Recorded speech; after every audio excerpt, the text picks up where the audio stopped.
Come on. Na na na, come on. Na na na na, come on. Time to go to bed. Time to go to bed. Better go to sleep. Got my big puffy sleeves, and they could also be a pillow. Beware of Crimson Pig, meow meow. Mother, is that you? Oh, I can't really see because there's a out of the way sleeve. Oh, Crimson Pig, meow. Crimson Peak. Crimson Peak. Wait, can you say that again? And let me get a pen or pencil because I mean, if you're my mother and you're dead and you're coming back to the grave to tell me about this, obviously it's important. So let me just find a pen around here. Okay, perfect. Now, Crimson, is that an I or an E? Mom? Mom?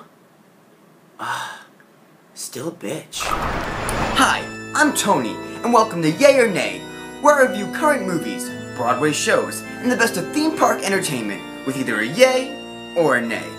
Now this episode, we're going to review Crimson Peak. Ooh, scary, scary. Scary movies are a huge moneymaker for Hollywood, and nowadays, most are either a found footage flick or about some sort of demon. Recently, Universal released The Visit, and not only did it do well at the box office, but it was an amazing movie as well. But Guillermo del Toro believes he can redefine the scary movie recipe. But unfortunately, the real scary movie was happening behind the scenes. Del Toro didn't get his two leads that he wanted to have, which was Benedict Cumberbatch and Emma Stone. And Universal wanted to make the film a PG movie. But he refused, making Universal cut the budget in which Del Toro paid for out of his pocket. But what really does lie within Crimson Peak? You are about to find out. So when passing the poster and seeing the trailer of this movie, I didn't know if it was something that I wanted to see. I mean, I couldn't tell if it was supposed to be an actual scary movie or a tween vampire thing. But my friends wanted to see it, so I went along with them. But honestly, I probably wouldn't have seen this movie if they didn't drag me along.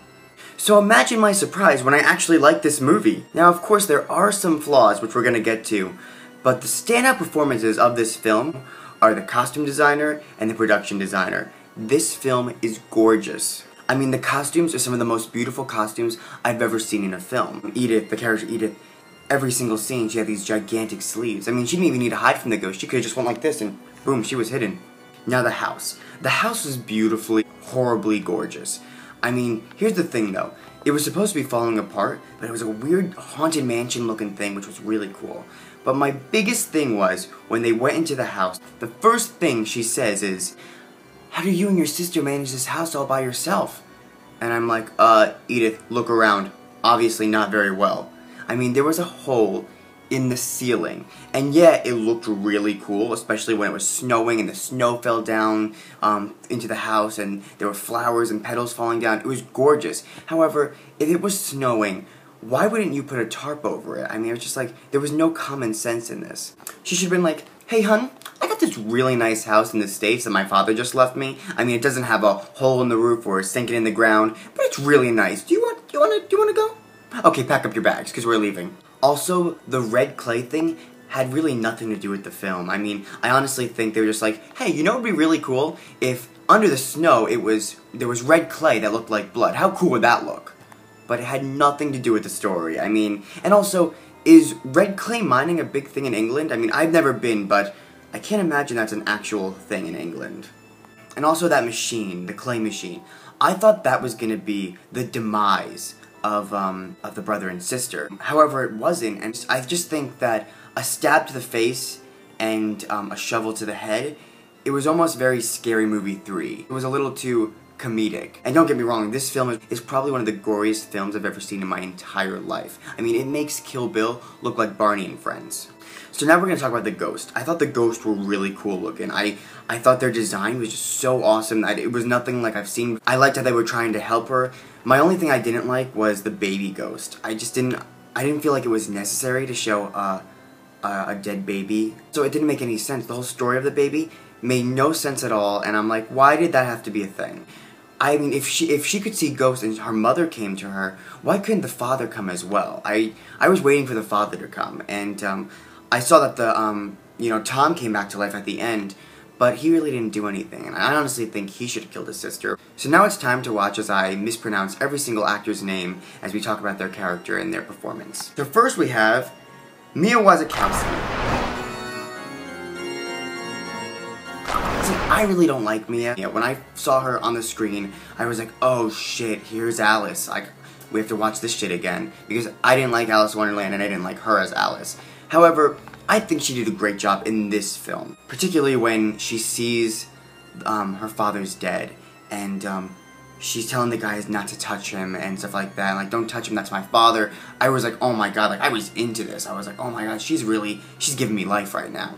But at the same time, when I rewatched it, I really didn't understand why the character would say that, because this girl she was into science.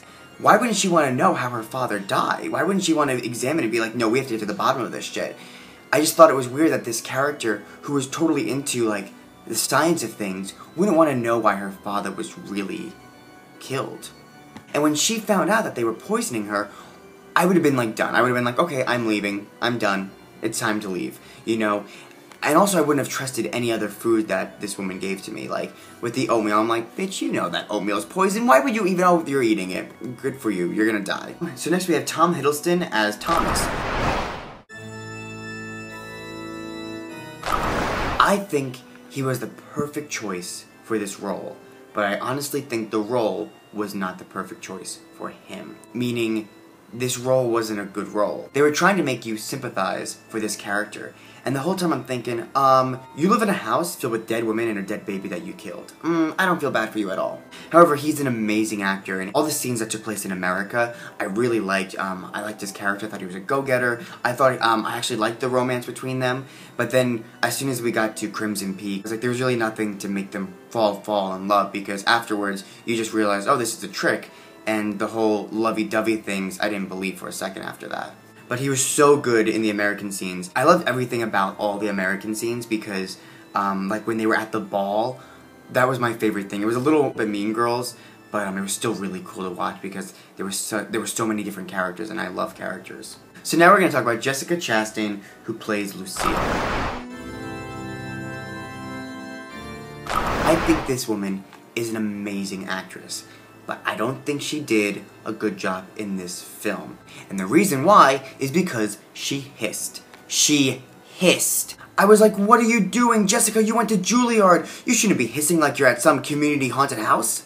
And honestly, I really didn't see the depth that this character was trying to be.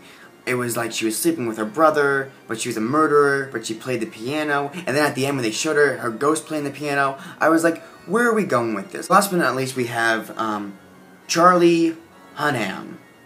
I probably mispronounced that. Here's my thing. If you tell a serial killer, hey, we're leaving, and we're gonna report you to the authorities, what do you think is gonna happen?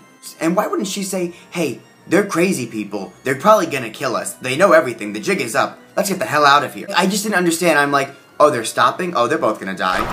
Overall, I know I had so much to critique about this film. I really enjoyed this film. I think this is gonna be like a Halloween classic because it was such a cool film, and the haunted house aspect of this was amazing. So, we're gonna give this film a yay. The character-wise, it's not amazing, but it's still a really cool film. I enjoyed it. Yes, it has its flaws, but don't we all? So see this film. I give Crimson Peak a yay. And yeah, tune in for more movie reviews. Have a happy Halloween!